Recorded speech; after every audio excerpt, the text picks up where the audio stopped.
Bonjour les amis, aujourd'hui dans Histoire de mer, nous allons parler du naufrage du Milos II.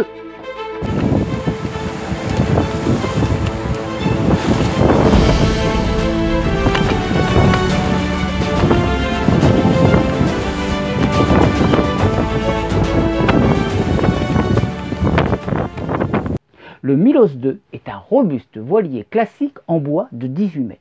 Parfaitement entretenu et très bien équipé, il fait la fierté de Patrick, son propriétaire. On est le 26 juillet 1989 dans le port du Cap d'Agde. Patrick, sa femme Mireille et ses deux enfants Marie-Laurence et Frédéric ont hâte d'appareiller pour Ibiza dans les îles Baléares. Ils ont convié pour cette croisière estivale leurs amis Marc, Dominique, leur fille Nouma. L'ambiance à bord est excellente. Il est 4h30 quand le Milos sort du port. Seuls Marc et Patrick sont à la manœuvre. Le reste de l'équipage profite encore du confort de leur couchette. Le vent de nord-ouest souffle force 5. Très vite, la grande voile et la trinquette hissées. Ils décident de prendre un ris sur chacune et de laisser sagement la voile d'artimon ferler. Le bateau prend rapidement de la vitesse, cap sud-sud-est. Il est 6h30 quand le jour se lève. Le bateau marche bien. Ils sont heureux, un café à la main. Ils se disent qu'ils avaient bien besoin de ces vacances. Le point GPS laisse apparaître une moyenne de 10 nœuds.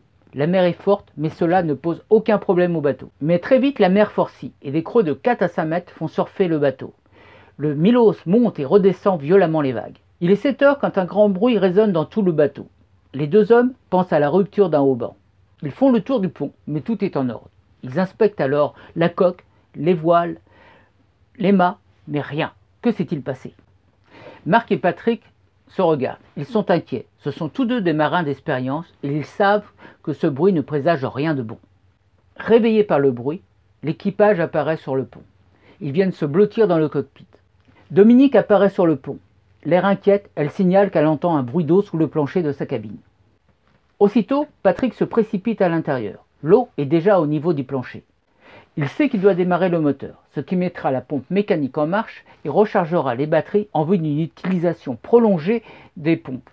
Malgré l'eau qui envahit le compartiment moteur, celui-ci démarre. Il lui reste à trouver l'origine de cette voie d'eau. Il se dirige vers l'arrière du bateau. Et là, il découvre que la mèche de gouvernail remontait de 10 cm et le presse-étoupe est arraché.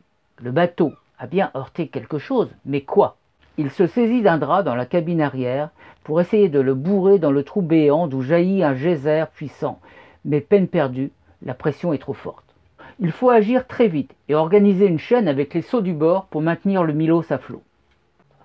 Mais malgré les pompes et l'écopage, l'eau monte inexorablement. Patrick regarde sa montre. Cela fait maintenant 20 minutes qu'ils se battent et la situation n'est toujours pas maîtrisée. Il sait qu'il ne peut plus attendre. Il se saisit de la VHF et lance un Mayday. Très vite, le Cross répond. Patrick, après leur avoir expliqué la situation et informé de la présence à bord des 3 enfants, leur donne la position estimée du Milos. Approximativement à 35 000 nautiques dans l'est de Port-Vente. Il signale également que la grande voile a été ferlée et que le bateau est désormais en fuite sous trinquette sol cap sud-est. Il n'y aura pas de réponse à ce message, car l'eau a noyé les batteries et l'alternateur, ce qui a provoqué un court-circuit général. La pompe électrique s'est arrêtée. Puis, c'est à la pompe mécanique de lâcher. Quant à la pompe manuelle, il est impossible de l'amorcer. Tenir, il faut tenir. Malgré la fatigue, le rythme de l'écopage ne doit pas faiblir. À 7h45, l'équipe sur le pont aperçoit un chalutier qui approche rapidement. Bientôt, il est à 100 mètres. Une fusée rouge est envoyée, puis une seconde. Le bateau est maintenant très près. Ils aperçoivent l'homme de bar qui les regarde. Ils lui font signe. Patrick l'appelle à la VHF portable, la seule désormais à fonctionner. Mais aucune réponse. Et pire encore, il vire et s'en va en grande vitesse. Faisait-il de la contrebande? Nul ne le sait.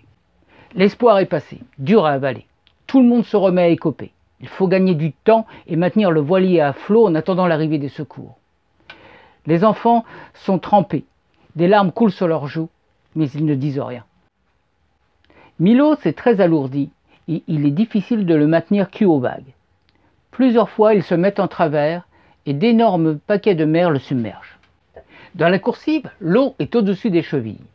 Mais les efforts fournis pour écoper portent leurs fruits. Il semble que l'eau monte moins vite. Tout le monde est fatigué. Il faut tenir, surtout ne pas craquer. Ils ne le savent pas encore, mais un breguet atlantique a été envoyé à leur recherche. Il est 8h30 quand les enfants restés dans le cockpit signalent l'approche d'un grand navire. C'est le ferry Marrakech qui fait la ligne Casablanca 7. Il a été dérouté par les autorités maritimes. 3/4 d'heure plus tard, le breguet survole le bateau. Contact est pris par VHF. Il s'assure de la situation à bord et largue des fumigènes pour guider le ferry qui approche. Il demande s'il doit parachuter une survie dans l'attente du Super Frelon qui va venir de Toulon pour l'hélitreuillage. Le radeau de survie du Milos étant prêt, il décline l'offre. L'avion repart, l'espoir renaît à bord et c'est calme et concentré qu'il continue d'écoper. Peu de temps après, le Marrakech prend contact avec le Milos. Il s'est positionné à 100 mètres au vent pour le protéger des vagues.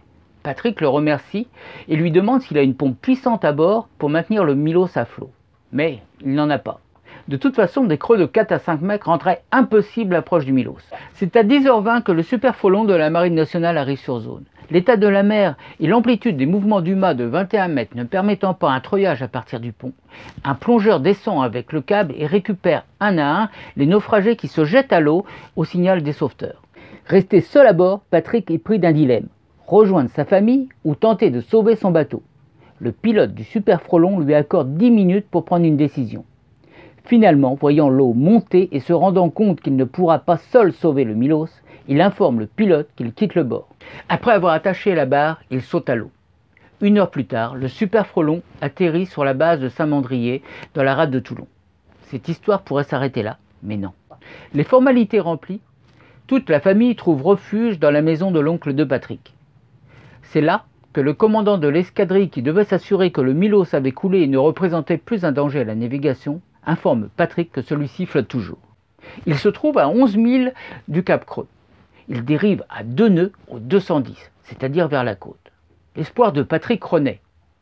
D'après ses calculs, s'il veut sauver son bateau, il lui reste peu de temps. Celui-ci devrait s'écraser sur les côtes espagnoles demain matin. Il doit absolument retourner à bord. Il essaie d'affréter un remorqueur entre Marseille et Barcelone. Hélas, ça n'intéresse personne. Puis, il contacte une compagnie d'hélicoptères privés pour être treuillé sur le Milos.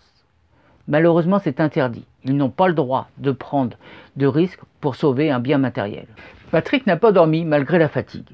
La pensée du Milos dérivant seul vers son destin a hanté sa nuit. Au matin, il loue une voiture pour l'Espagne. Il n'abandonne pas le garde espoir. En début d'après-midi, il téléphone aux autorités maritimes de Rosa. On lui apprend que son bateau s'est échoué sur la côte, mais qu'il a été récupéré et remorqué jusqu'au port de La Scala. Arrivé sur place, il découvre le Milos. Son étrave est amputée, coupée net au niveau du guindeau, certainement suite à son échouage sur les rochers quand il a touché la côte espagnole. L'homme qui l'a récupéré est à bord. Il est occupé à surveiller les 2 pompes très puissantes qu'il a mis en place pour vider la coque à demi pleine d'eau. Il lui explique qu'il a trouvé le bateau près d'Estartis à 10h du matin dans une calanque. Il l'a remorqué par l'arrière jusqu'au port avant de prévenir les autorités. Je vous laisse imaginer la reconnaissance de Patrick envers cet homme qui a tout fait pour sauver le Milos. 3 jours plus tard, le Milos est à terre. À l'intérieur, c'est l'apocalypse. Malgré l'arrachage des étais, le grand mât est intact. La coque s'avère en bon état au niveau des œuvres vives. Le gouvernail est arraché et on voit le trou autour de la mèche par où l'eau rentrait. Après avoir sorti le moteur pour le reconditionner, réparé le gouvernail, bouché l'avant par une cloison étanche, le Milos II a été ramené dans un chantier français où il a été refait à neuf.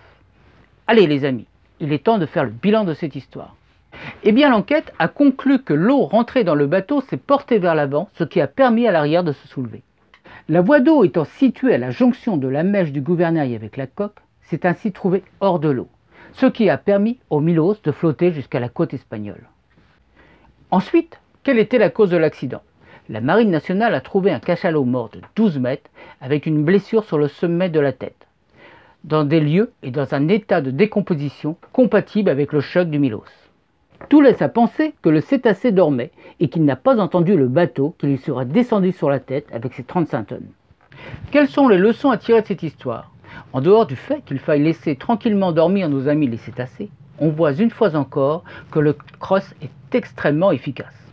Que le sang-froid et le calme de l'équipage est un facteur essentiel au succès d'un sauvetage. En cas de panne électrique, tout l'électronique est hors service. Une VHF portable et une balise de détresse est indispensable pour se faire repérer et garder contact avec les différents acteurs du sauvetage en mer. Il n'est pas toujours aisé d'occulter une voie d'eau. Prévoir un cloisonnement étanche quand cela est possible est souvent plus efficace. Une pompe mobile puissante peut s'avérer très utile pour aider à l'assèchement d'un compartiment inondé. Enfin, le propriétaire du Milos a regretté de ne pas avoir mouillé son ancre avec ses 90 mètres de chaîne. Ce qui aurait pu éviter au bateau d'aller à la côte si celle-ci avait croché en arrivant dans des fonds de moindre profondeur. Voilà les amis, l'histoire est terminée. J'espère qu'elle vous a plu.